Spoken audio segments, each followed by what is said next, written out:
up, everybody? I'm KJ Smith here with Joe Tipton, and welcome back to the N1 Show with KJ and Joe, presented by On3. Your home for exclusive interviews with some of the most talented hoopers in the world, along with reactions to viral basketball news and moments trending on the web.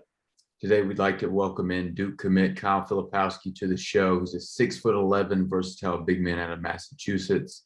He was the first prospect to commit to Duke in the class of 2022. Duke has also landed Dereck Lively, Tariq Whitehead, both top 10 prospects as well, to go along with sharpshooter Jaden Schutt. With all that being said, Duke has arguably the best class in the country. KJ, I'm sure you might have something to say about that. But we'll get to that in a second. But first, Kyle, thanks for joining us, man. Yeah, no problem. Thanks for having me on. No doubt. So if we have any, new viewers or listeners, my co-host here, KJ, he's a Tar Heel through and through. And obviously, UNC's arch rival is Duke. So my first question is actually for you, KJ. How serious is the rivalry between Duke and North Carolina? Tell us a little bit about it, and Kyle especially, since he's kind of newer to it, and what he should expect. Well, so when you first get to campus, the rivalry isn't a big deal to you. You're excited for the game, but then everybody keeps asking you, what about the Duke game? You're going to beat Duke this year. Like, that's just the question you get over and over and over again. And, so it kind of just builds up. And then when you finally get to the game, you realize how big it is. Like, the week of the game is when you really, as a freshman, realize this is the biggest game ever. You get the media attention, you get SportsCenter tweeting about you guys, and you get all the, you watch on TV, the commercials are coming out. So I think that's when it really started that's when it starts hitting.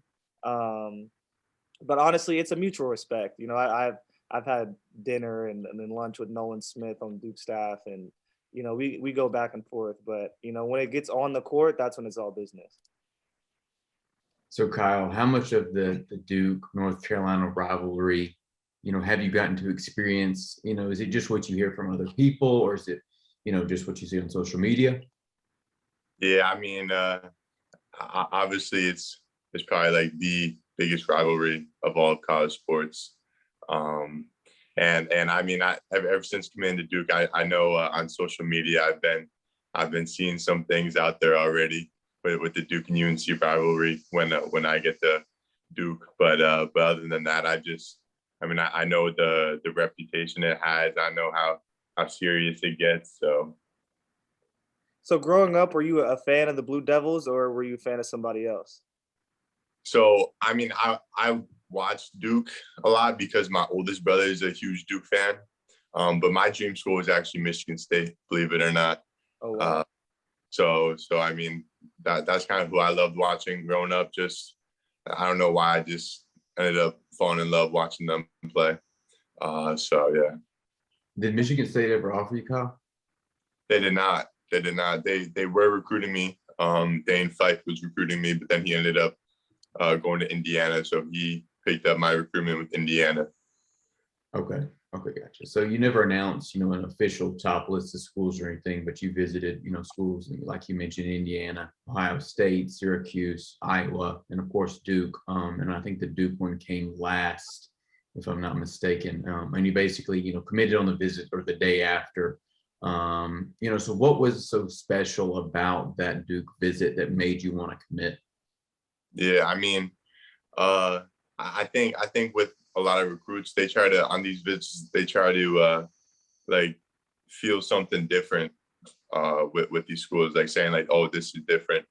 But I mean, for me, it just felt normal. Like, it felt like this was my home. This is where I belong. And I mean, just with the community at Duke, I mean, obviously with the program they have, everything I was looking for with academics, athletics, it really checked off all the boxes. So, obviously Coach K is leaving next year. So when you were on your visit, was it mostly, Coach Shire just talking to you, like, this is the plan? Or were you in the office with both of them? What was that like? So I was, I mean, there were times where I had conversations with Coach K and Coach Shire. But I mean, Coach Shire was really the lead guy recruiting me, because I mean, that's who I'm going to be playing for. It wasn't going to be Coach K. So they wanted to show that. They wanted to get that expressed to me that if I was going to go to Duke, I'd be playing for Coach Shire. So I think they did a really good job with that. Okay. So you committed to Duke at the end of the July. Both North Carolina and Kentucky both offered you earlier in that month. Did you ever think about giving them a shot, or was it too far gone? I mean, I did. I mean, because I think that's always fair to have an open mind and have discussions with my family and coaches to think about if it could be a possibility. But I mean, after like making a pros and cons list for all the schools, it was a pretty easy and quick choice to kind of just keep Duke at the top of the list for me. So going back to your previous official visits before the Duke one, a lot of players, like after they see a school, they get this visit high, they want to commit on the spot, and not go through the process and visit other schools. And like I said, you saw Ohio State, Syracuse, Indiana, those schools. Did you ever have a moment like, at a school like Ohio State or whoever else, like, oh, wow, did you ever think you would end up somewhere else besides Duke at any particular time?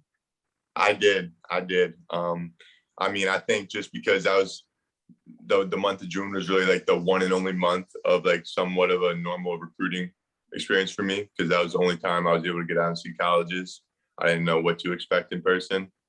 So, I mean, I did throughout the recruiting process think like I was going to go somewhere else besides Duke.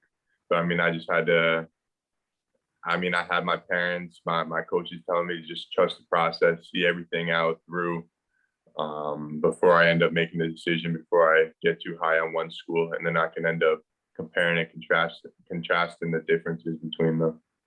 So can you share, who it would have been, if it wasn't for the Blue Devils, where would you have gone? Mm-hmm.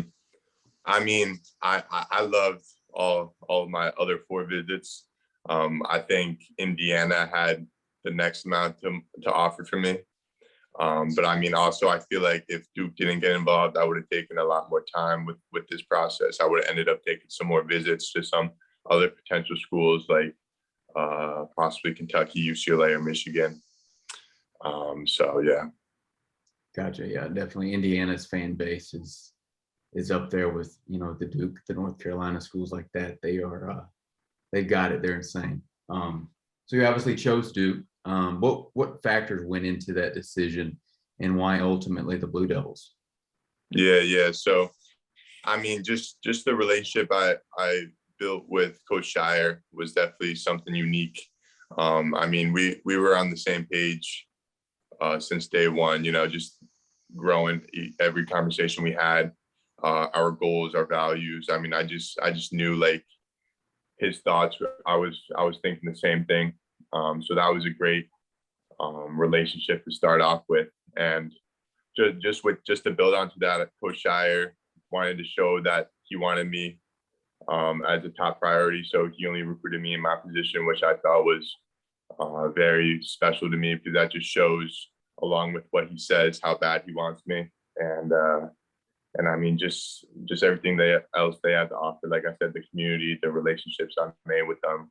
So Kyle, I don't know if you know, but me and Joe, we have listeners all over the world on this podcast, and we have fans, some who don't know what your game is like. So how would you describe your game to the people that don't know? Right. So, I mean, that's the thing too, because once Dereck Lively committed to Duke, everyone's saying, "Oh, Kyle and Dereck won't be able to play together." But I mean, I'm 6'11", nearing 7 feet, and I mean, I've grown up my whole life playing basketball with my twin brother who's 7'1". So I mean, I know what it's like to play with a bigger guy than me. And that's really made my game more versatile, stepping out around the perimeter, handling the ball, just shooting the 3, being able to have that mismatched game, guarding positions like 1 through 5. So I'm not the typical big people really think I am. At all. A lot of people don't know you can really handle it. Like I was watching your highlights, and you're snatch back and crossover. Like you invite people to pressure you on the wing, so you can almost like you can embarrass defenders, honestly. So I think that's something that people really need to know, Duke fans, that you're going to be seeing. I haven't seen a Duke big handle the ball like you can. So I'm excited to see what you do next year. Sure, appreciate that. And the passing ability too. I think that's another underrated aspect of your game. I was watching some highlights. I was like, oh wow, he can drop some dimes for sure. Yep. But like you said, Dereck Lively, he just committed on Monday to Duke. How are you feeling? When he posts on Friday, he sets his commitment date. What's going through your head? Were you nervous? Did you feel confident? How are you feeling? I mean, I did not know for a fact yet then where he was going, but I mean, I went on a visit with him while I was at Duke. I mean, just the conversations I've had with him, the relationship I built with him. I mean, I knew that was something special between the two of us too, just how dynamic we could be on the court together. So, I mean, I had a lot of confidence that he was going to choose Duke. I wasn't really worrying that much. I just had to keep believing it and know that it was going to pay off. So did Dereck tell you guys, like the day before on Sunday or something, or did you find out on Monday, during his announcement as well? Yeah, he ended up telling me a little bit before. He ended up publicly announcing it on social media, so I knew before. But out of respect, of course, it was his day. Leave it to him. I was just ecstatic that when he ended up telling me it was to Duke. And I mean, have you guys spoken since? Have you congratulated him? Stuff. I'm sure you have. Yeah, of course. We've just been on all high bars now, just saying like how much of we could be one of the best front courts in the country, I believe. And I mean, I think Duke has had some great front courts in the past, with Marvin Bagley and Wendell Carter, but I think our games are a little bit more versatile than theirs, and it's going to be something Duke hasn't seen before ever either. Most definitely. So when we look at Duke's current class, you already have 4 commits, but there's still a couple guys on the board left that y'all want, JJ Starling and Mark Mitchell. And Kyle, I know you're one of the unofficial head recruiters for the Blue Devils. So for all the Duke fans out there, how do you feel about them? Are you confident that y'all can get both, maybe one? What are your thoughts? Yeah, I mean, I mean, just with the vision we all have for next year, I'm very confident in the 2 other guys we're looking at, Mark and JJ.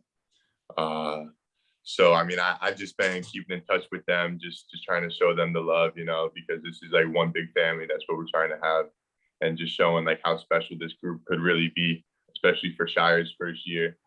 So, I mean, I'm just gonna respect them and their privacy and all.